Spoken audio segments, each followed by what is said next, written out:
Good 24 hours for Manchester United. They have been hit by injuries. Their new £50 million signing, YORO, is out for up to 3 months. And you've got Rasmus HOJLUND, who was going to be out for 6 weeks. Marcus Rashford subbed off. He was hurt in a friendly last night. And also Anthony came off with an injury. Dan, I think you described it as... Welcome to the Big D Speaks.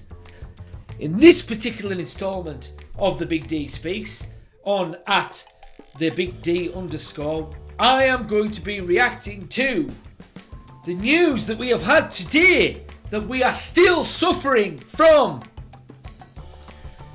the injury problems that we had last season. What is going on? We just seem to be jinxed. Are we jinxed?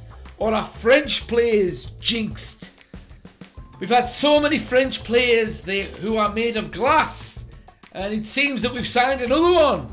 Anyway, we have 3 major injuries right now, and the Charity Shield is next week. Marcus Rashford's out. Rasmus HOJLUND is out. And YORO is out. We only signed him yesterday, or the day before, or last week. Anyway, I'm going to throw the clip out from Sky Sports News. Anyway, let's see what they've got to say. Well, this is getting ridiculous. Come back now. It has not been a good 24 hours for Manchester United. They have been hit by injuries.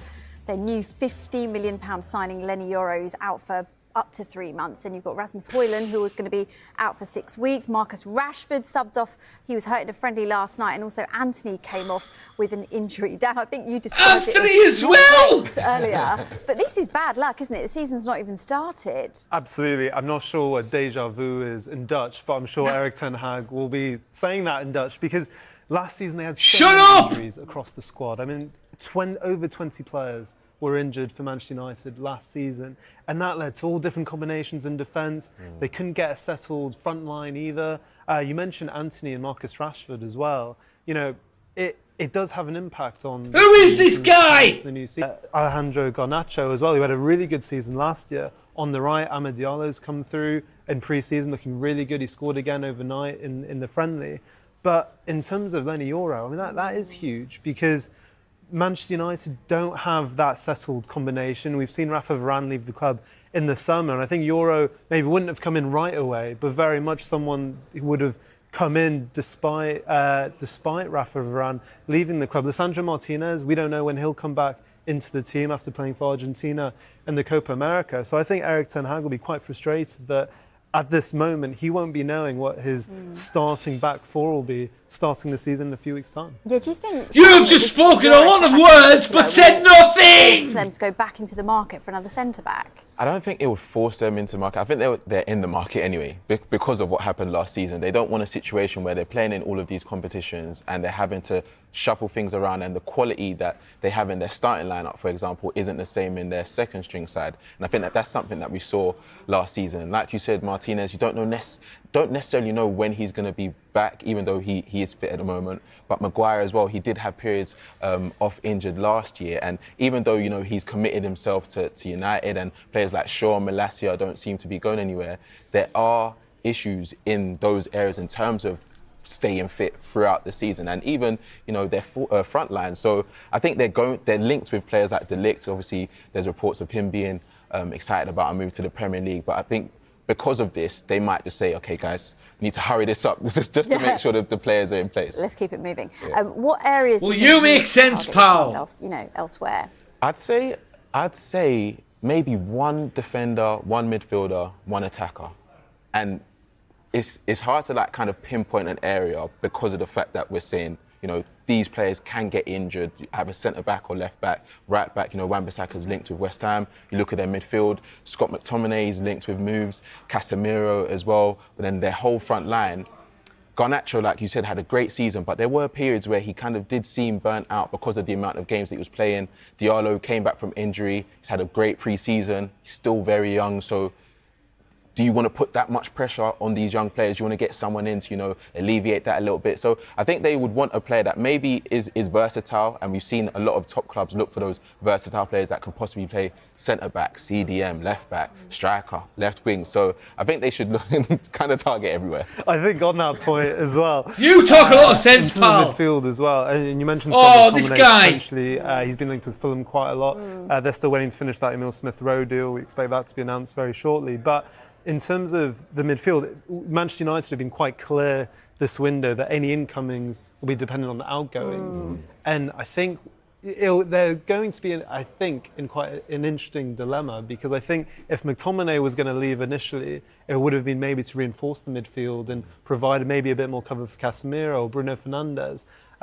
But now, with Lenny Yoro's injury, if they do get rid of McTominay or sell McTominay, they may have to look at reinforcing the centre-backs. And so I think for United is how do they jig the squad around to fit what they need around these injuries, which isn't going to be ideal. I think, I disagree slightly. I think in the forward lines, remember they have Jadon Sancho.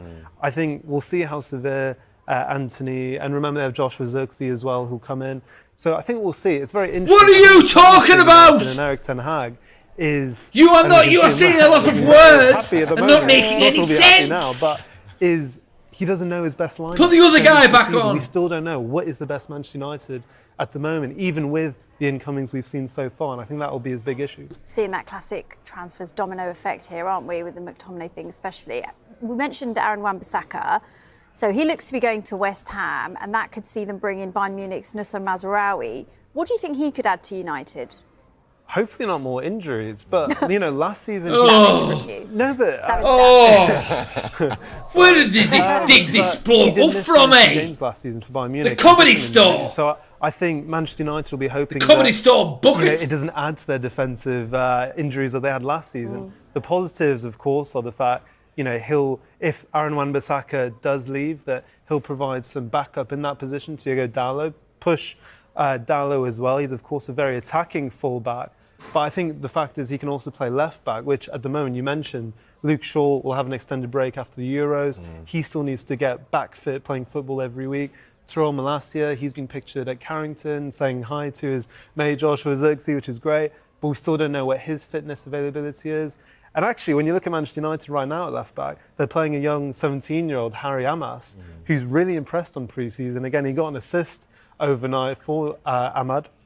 But again, I don't think Eric Ten Hag thought at the end of last season, coming into the new one, his best solution at left back right at this moment would be a 17-year-old. No matter how much potential, how well he's playing in pre-season. So I think hopefully Mazraoui can provide that cover, but we'll wait and see. But again, it's not ideal preparation for Eric Ten Hag with the Community Shield just next weekend. I do think he would be covered though. So maybe his injury record wasn't great last season, but at the same time, Dalot was one of Manchester United's best players last season. Luke Shaw is definitely going to be starting if he's fully fit. But if you have a player that's versatile, like I said, that can play right back and left back in Mazraoui, I think that would be a great signing for them. And it's a sign of intent, because I think his attacking output alongside his defensive output is probably a step up from Wan-Bissaka. We know Wan-Bissaka is one of the best 1v1 defenders, but at the same time, at Bayern Munich, he was creating chance after chance for their strikers, and he was inverting, he was doing so much for that team that was kind of struggling in the Bundesliga. So yeah, I think he'd be a great signing. Well, I don't know who that bloke was with the curly hair, but I don't know. He didn't say anything, really. He said a lot, but at the same time, he didn't say anything at all, which is a very unique skill to be able to master. Anyway, hey, you never know. Some people might be saying, Big D, you're just the same. Who knows? But anyway, I thought that guy was just... Anyway, the other guy was better. He was a little bit more nuanced. But let's get to the point. What's going on at Man United with all these injuries? It's been the same for the past 18 months. Is it something to do with the training? Is it something to do with diet? Is Ten Hag just relying on players too much? I don't know. It just cannot be fluke that Lenny Yoro, the £50 million signing, has just turned up and broken his metatarsal or whatever he's broken, and he's out for 3 months. 3 months! hell's teeth. And Rashford, oh my God, he's done nothing all summer. He did nothing all last season. And he's turned up injured, so he's not overworked. So what's going on there? And Anthony, that was a new one. But hey ho, what's going on at Manchester United? So what does that mean then, moving forward? So the Charity Shield is what, next Saturday? Not this Saturday, but next Saturday. So that means, so Rashford's not playing, Anthony's not playing, YORO's not playing, and HOJLUND's not playing. So that means, what does that mean? What's the team going to be? So the big D, what can he predict? So we've got Onana will play in goal, back four. It'll be Dalot, it'll be Martinez, it'll be Maguire. There's nothing wrong with Harry Maguire. The big D likes Harry Maguire. He's proved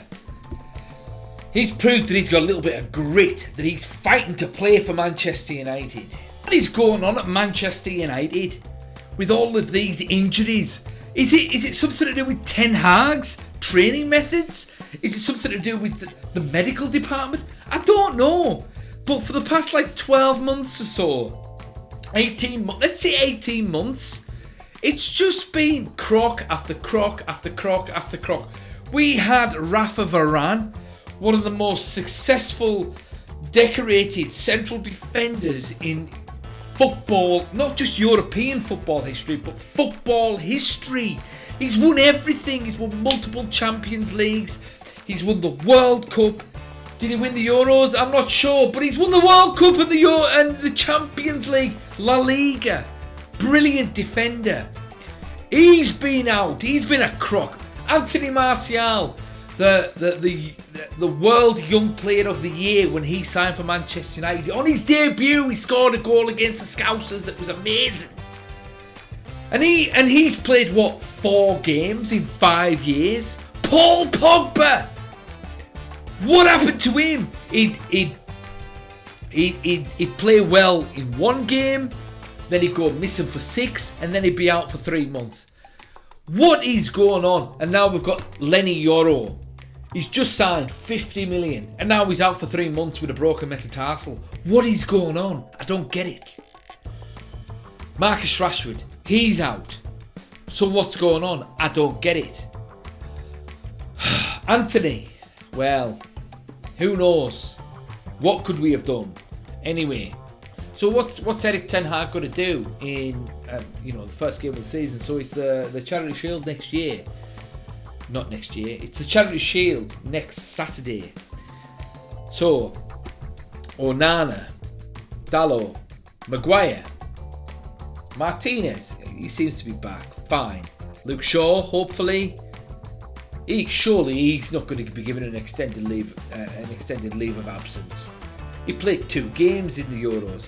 Well, did he play 2 or did he play 1? And that was in the final. And he played well, to be fair. So stick him in. Fine. But what I'm saying is, he was out for about 6 months before that. So why does he need an extended break? He should be playing in the Charity Shield. Anyway. Casemiro, fine. Take Casemiro in there. So let's what's he going to do? So Casemiro, Menu.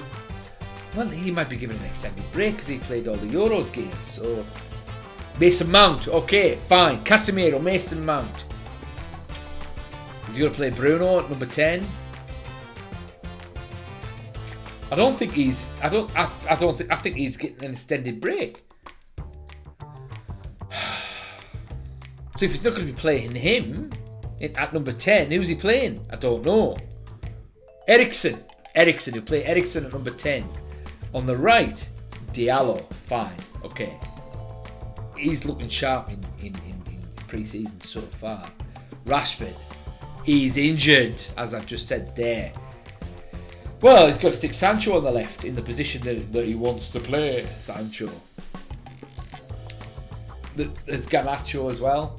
Is he there? I'm not sure. And then up front, well, Xerxes, fine. If we're going to have a good season moving forward, we need to start well. And it doesn't help with Rashford, Rasmus HOJLUND and Lenny YORO, our superstar signing, being injured. I want to see more from Anthony, but we'll see. Anyway, the Big D is very frustrated tonight. Tell me what you think. How are United going to line up in the Charity Shield next week? You let me know in those comments.